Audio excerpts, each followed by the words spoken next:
I'm here today with Jonathan Zachariou, running for Assembly in the 7th District. Yes. Jonathan, tell us why you're running.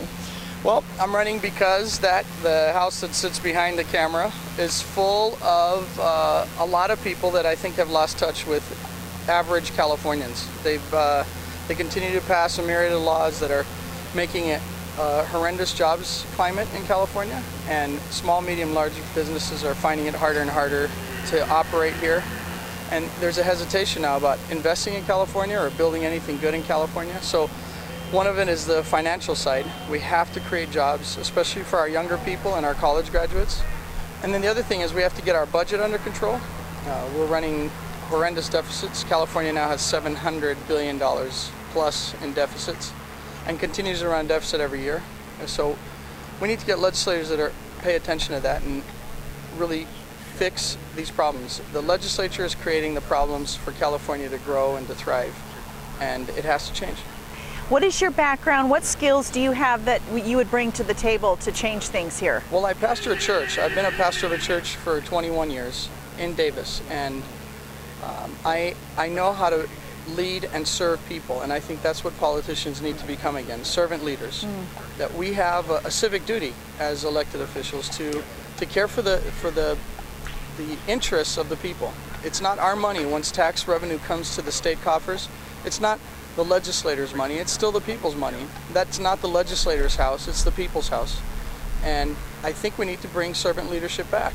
So I believe I'm very well suited for the job, and I'm also someone who knows how to problem solve and to work with others to resolve problems. I'm not a partisan politician. I am running as a Republican, but I am not running as a partisan. I'm not trying to defend the party. What I'm trying to do is define the party by having good solutions for California, and then hopefully if we bring good solutions, then people will like the party even more. But right now, it's not about party anymore. It's about solving California's problems. I agree with that. I'm concerned. There's a word that's concerning to a lot of us, the word compromise. And when you are elected and you walk into that building, you're not going to have a lot of power being in the minority. Right. How do you feel about compromise? Well, compromise is not ever, it's not ever a good thing when it comes to the interests of Californians. If compromise is to the detriment of the people, then legislators need to continue to fight not to compromise. There's a difference between relationally getting along and trying to come to a common consensus and absolute compromising on principles, and we've done too much of that. California legislators have compromised on principles for way too long, or actually what they might be doing is expressing their core views and their principles, and I happen not to agree with it at all. We have to have, the legislature has to do a few things well when it's doing a lot of things poorly, and it's doing too many things without having the expertise to do it. They're spread wide and shallow on all kinds of issues when they need to be deep on a few things. And one of them is passing a realistic balanced budget that can't be compromised on anymore. We cannot pass budgets that are made on theory or on conjecture or on hope.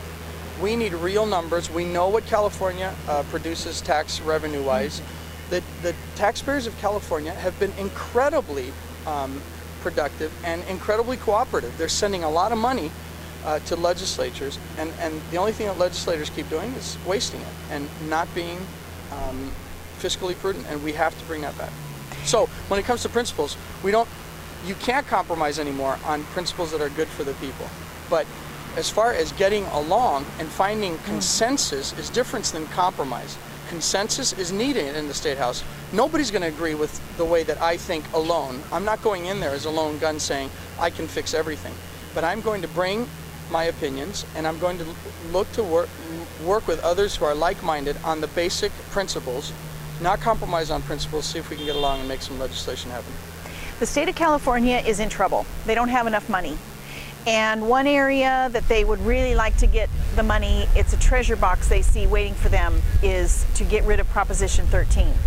If they gain a 2/3 majority in that House, they can get rid of Proposition 13. What will you do to fight to keep Proposition 13 as it stands? That's already been promised by the head of the Senate right now. The majority leader in the Senate has already promised that the next place to go, if they get a supermajority, will be property taxes. What I'm pledging to do, first of all, it's not my job to fix that right away. It's the voters' job right now to get it done. What has to happen first is to get me elected into office. And I'm not saying that as a prideful thing. I'm saying it because if the incumbent makes it in, it's one more vote toward a supermajority. And he's already expressed his through voting what he would do if Proposition 13 legislation threatening Proposition 13 came by. He'd vote for it straight away. So the first thing that happens, voters need to get out and vote for an underdog. Get somebody else in who doesn't believe in that. And here's why I don't believe in property taxes going up. You might be able to tax that once. 1 year, maybe. The next year, there'll be foreclosures, there'll be retirees out of their homes, there'll be renters who can't afford rent anymore, because we have to remember that property taxes affect all properties. They affect owned homes or homes with mortgages, they affect rentals, they affect businesses, any business property. All property taxes would shoot right up, which means you would have more foreclosures, you would have retirees out of their homes because they would not be able to afford twice what they're paying in their tax bill. Renters are going to pay more, which means, again, the lower and middle class is going to have more problems making it in California. And it is the last thing that our government needs to do, is to raise property taxes. It will be the death knell to our economy. And I think a lot of people think, oh, I don't own my own home, or I've lost my home, so I don't really care about Proposition 13. But if you don't own your home, you're renting. So that's an interesting argument. The renter is paying the property tax. The owner of the rental is paying the property tax. So it's going to be passed on to your rent every month.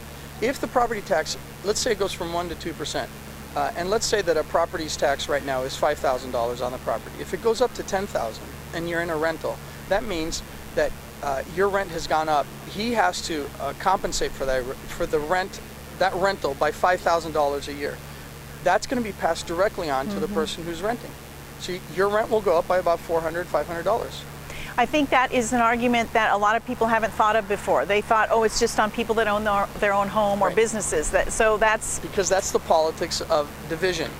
See, the politicians have been getting away with it for far too long. My proposals and what I will look to do is to bring solutions for everyone. No more baiting one side against the other. There is no more. See, Democrats and Republicans are suffering in this economy.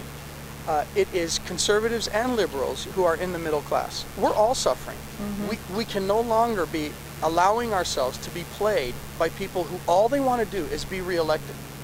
Why are we reelecting legislators that are promising to do exactly what they've done with the same result? If we still want the same result, don't vote for me. I will not be going in this direction. So when... Thank you. People are shouting for me. Yes. They like that. So if you were to win, as I said before, it's going to be tough, because you are going to definitely be in the minority. I know there's strong people in there to stand side by side with you. Shannon Grove, Tim Donnelly, Brian Jones.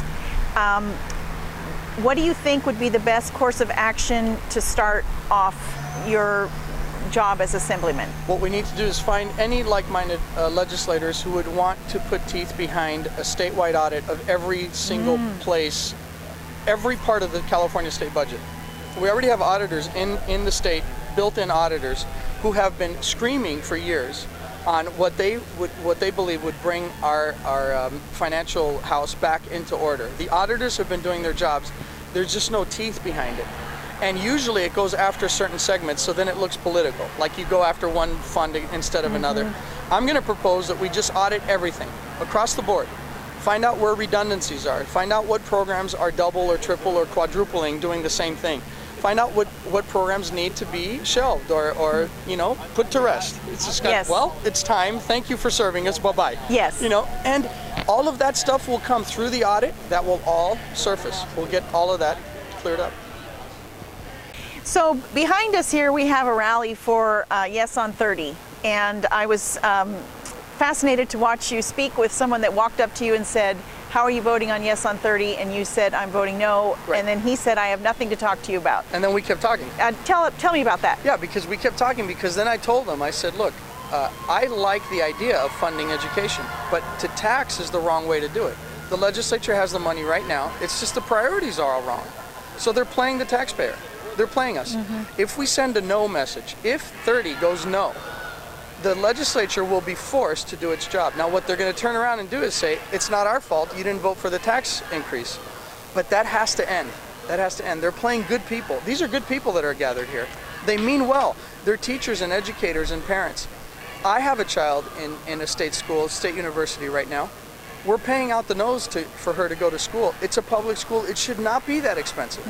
But we got to get the legislature to prioritize again, put the priorities back in order.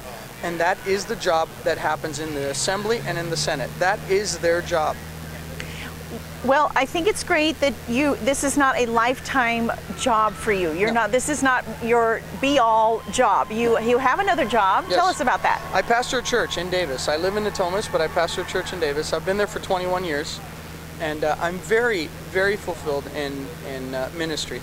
So I do have a life, and I'm not looking to make a life in politics, but I kind of have that gene that firefighters have. When they see a house burning, a lot of people run away. I run toward it. And I've really gotten involved because I think that we are at the point right now, a very crucial point, where the legislature has to change the way it's functioning. There is a role, when there's momentum to something, this legislature's momentum is not breaking.